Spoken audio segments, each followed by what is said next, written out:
When the first humans crossed the Bering Land Bridge into the Americas, they entered a world of unknown dangers, new climates, new predators, and perhaps most threateningly, a whole new world of invisible microbes. How did they survive and thrive against such odds? For decades, the answer was thought to lie solely in their own ingenuity and resilience. But modern genetics has uncovered a secret ally, a ghost in our DNA. It turns out, the first peoples of the Americas carried a genetic toolkit gifted to them by an extinct group of ancient relatives, the Denisovans. Today, we're unwrapping these genetic gifts and discovering how ancient interbreeding gave modern humans a crucial survival edge. So who exactly were these mysterious benefactors? The Denisovans are a relatively new discovery in the human family tree. In 2010, scientists analyzing a tiny fragment of a finger bone from the Denisova cave in Siberia's Altai Mountains found DNA that didn't belong to a Neanderthal or a modern human. It was something new. Unlike Neanderthals, for whom we have hundreds of fossils, our physical picture of Denisovans is incredibly blurry. We have a few teeth, a piece of a jawbone, and some skull fragments. Most of what we know comes from the powerful story told by their ancient DNA. They were a sister group to Neanderthals, splitting off from a common ancestor about 400,000 years ago. While Neanderthals settled mostly in Europe and Western Asia, Denisovans roamed a vast territory across Asia, from the freezing mountains of Siberia and Tibet all the way to the tropics of Southeast Asia. DNA suggests they had dark skin, hair, and eyes, with a robust build similar to Neanderthals. But here's where it gets interesting. For tens of thousands of years, as our Homo sapiens ancestors migrated out of Africa and spread across Asia, they met and interacted with Denisovans. And these interactions weren't just neighborly waves, they interbred. This process, called introgression, means that small segments of Denisovan DNA were woven into the modern human gene pool. While a lot of this ancient DNA was likely filtered out over generations, some specific gene variants proved to be incredibly useful. They were like pre-packaged evolutionary solutions, and they gave modern humans a massive shortcut to adapting to new, harsh environments, a legacy that is strikingly clear when we look at the genetic story of the Americas. Imagine arriving in a new land.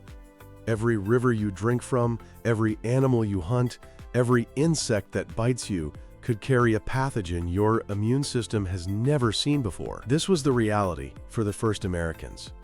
While the journey through the frigid Beringian land bridge might have acted as a cold screen, filtering out some diseases, the American continents were far from sterile. They had their own collection of native bacteria and parasites. In this microbial gauntlet, any genetic boost to the immune system would have been a life-or-death advantage. And recent studies have pinpointed a stunning example of just such a boost, courtesy of the Denisovans. The gene is called MUC19. That might not sound very exciting, but its function is critical. MUC19 is responsible for producing mucins, the main protein component of mucus. Mucus lines our respiratory and digestive tracts, acting as a sticky, protective barrier. It's our body's first line of defense, trapping germs before they can cause infection. Researchers discovered that a specific version or variant of this MUC19 gene is found at surprisingly high frequencies in people with indigenous American ancestry. And when they traced its origin, they found it came directly from Denisovans. The story of how it got there is even more mind-bending. It seems that Denisovans first passed this gene to Neanderthals. Then, much later, Neanderthals passed this genetic package on to modern humans. Scientists have jokingly described the structure of this gene in indigenous Americans as an Oreo cookie, with a chunk of Denisovan DNA sandwiched between two layers of Neanderthal DNA. Finding this archaic gene isn't just a curiosity. The fact that it's so common, present in about 1/3 of individuals of Mexican ancestry, for example, is a massive clue. It strongly suggests this gene was incredibly beneficial and was therefore favored by natural selection. The Denisovan version of the gene appears to produce a more robust mucus barrier, offering better protection against local pathogens. Instead of waiting thousands of years for a lucky mutation to pop up and do the same job, our ancestors got a fully formed upgrade through interbreeding.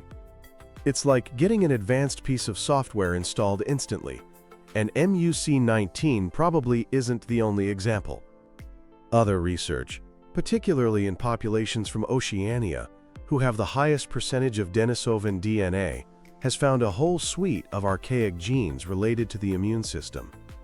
These genes influence everything from inflammatory responses to our innate ability to fight off viruses, suggesting this ancient intermingling provided a widespread defensive upgrade for modern humans venturing into new territories. But fighting off germs wasn't the only challenge. The Americas are a land of geographical extremes, including the towering Andes Mountains. Living at high altitudes, where the air is thin and oxygen is scarce, puts immense strain on the human body. For most people, it can lead to altitude sickness, and over the long term, serious health problems. So how did people adapt? Well, to understand the story in the Andes, we first have to travel halfway across the world to another great mountain range, the Himalayas. Tibetan populations are famously well adapted to life on the roof of the world. They can live and work at altitudes that would leave others breathless and sick. For years, the genetic basis for this was a mystery. Then came a landmark discovery. Scientists found that Tibetans possess a unique variant of a gene called EPAS1. This gene acts like a master regulator for the body's response to low oxygen. Crucially, the Tibetan version prevents the body from overproducing red blood cells, a common and dangerous reaction to high altitude that thickens the blood. When researchers compared this unique EPAS1 gene to ancient genomes, they found a near-perfect match in the Denisovan genome. The conclusion was undeniable. Tibetans inherited this superathlete gene directly from Denisovans, who were themselves likely adapted to the high-altitude plateaus of Asia. It was a clear-cut case of adaptive introgression, so naturally, researchers turned their attention to the Andes. Here was another massive mountain range, with populations that had been living at high altitudes for millennia. Surely they must have the same Denisovan gift, right? They looked for the Denisovan EPAS1 gene, and it wasn't there. What they found was a stunning example of what's called convergent evolution. Andean populations have adapted to high altitude, and their adaptation also involves the EPAS1 gene, but the specific genetic change they have is different. It arose completely independently within the Andean population, and much more recently, about 10,000 years ago, compared to the 48,000-year-old inheritance in Tibetans. It's a case of two different groups of people, facing the exact same environmental problem, arriving at a similar solution through two entirely different evolutionary paths. While Andeans didn't get their adaptation from Denisovans, this parallel story powerfully highlights just how critical the EPAS1 gene is for surviving in the thin air of the world's highest peaks. From pathogens and thin air, we now turn to the final great challenge, the biting cold. As modern humans pushed north, into the vast, frozen landscapes of the Arctic, they faced another extreme environment. And once again, echoes of Denisovan DNA seem to have played a role in their survival. Studies focusing on modern Inuit populations in Greenland have uncovered Denisovan gene variants linked to something absolutely essential for surviving the cold: lipid metabolism, which is just the scientific term for how the body processes and uses fats. A key gene identified is called TBX15. This gene, which is found at very high frequency in Inuit populations, appears to have been inherited from Denisovans. Its function is fascinating. It's associated with how body fat is distributed and how the body generates heat in response to cold. This makes perfect sense. The Denisovans themselves were adapted to the cold climates of Siberia. By interbreeding with them, the ancestors of the Inuit may have received a genetic head start, a pre-written instruction manual for how to store and use fat efficiently for warmth. It was another case of receiving a perfectly tailored adaptation, one that helped turn the harsh, unforgiving Arctic into a home. So, what does all this mean? The story of Denisovan DNA in the Americas completely reshapes our understanding of human evolution. It's not a simple linear march of progress. It's a messy, complex, and deeply interwoven tapestry. It's a story of migration, of adaptation, and of mingling between different human lineages. The first peoples of the Americas didn't arrive as a blank genetic slate. They were the inheritors of a deep and complex history, a history of interactions with their ancient relatives that was physically etched into their DNA. These genetic gifts, a supercharged immune response from the MUC19 gene, and a better thermostat for the cold from genes like TBX15, provided real, tangible survival advantages. They were evolutionary shortcuts that enabled the first Americans to successfully confront the unique challenges of a new world. We may never know the full story of the Denisovans or the true extent of their influence. Their fossils are few and far between, but their legacy is not lost to time. It lives on, not in stone, but in the biological resilience of millions of people today.